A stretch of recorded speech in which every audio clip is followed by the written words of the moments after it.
Are you struggling to find the right authorized grant types for your Spring Security client? You're not alone.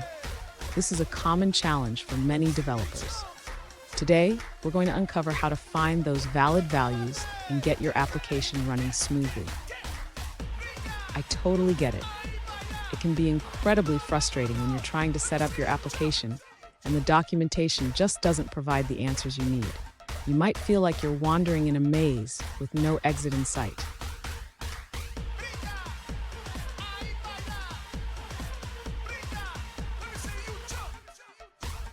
Let's dive into the specific question at hand.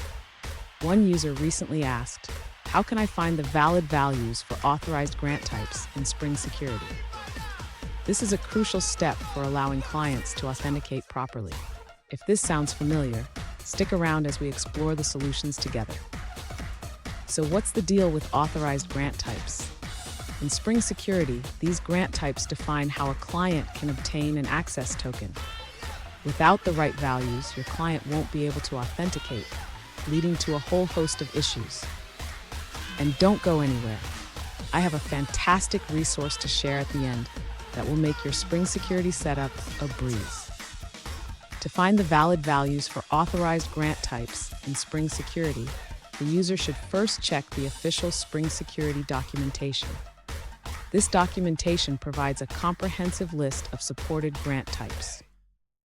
Next, the user can explore the source code of Spring Security. This can be particularly helpful if the documentation is not clear or if the user is looking for specific implementation details.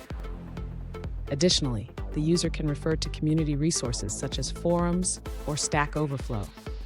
These platforms often have discussions and examples that can clarify which grant types are commonly used. Finally, the user should consider testing different grant types in a sample application. This hands-on approach can help them understand how each grant type works in practice. Fun fact, the term OAuth comes from the word open authorization. It's a protocol that allows secure authorization in a simple and standard method from web, mobile, and desktop applications. Now, let's look at the answers provided by other users. One alternative approach is provided by a user who created an enum for OAuth 2 grant types.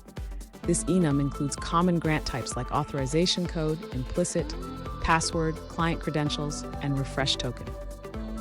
To use these grant types, you can specify them in your configuration like this. Authorized grant types with the desired grant type from the enum. Here's the resource I promised. Check out the Spring Security GitHub repository. It often contains examples and additional documentation that can clarify any confusion. And there you have it. You should now have a clearer path to finding the valid values for authorized grant types in Spring Security. Remember, the community is there to help you, so don't hesitate to reach out. If you found this video helpful, please subscribe for more tips and tricks.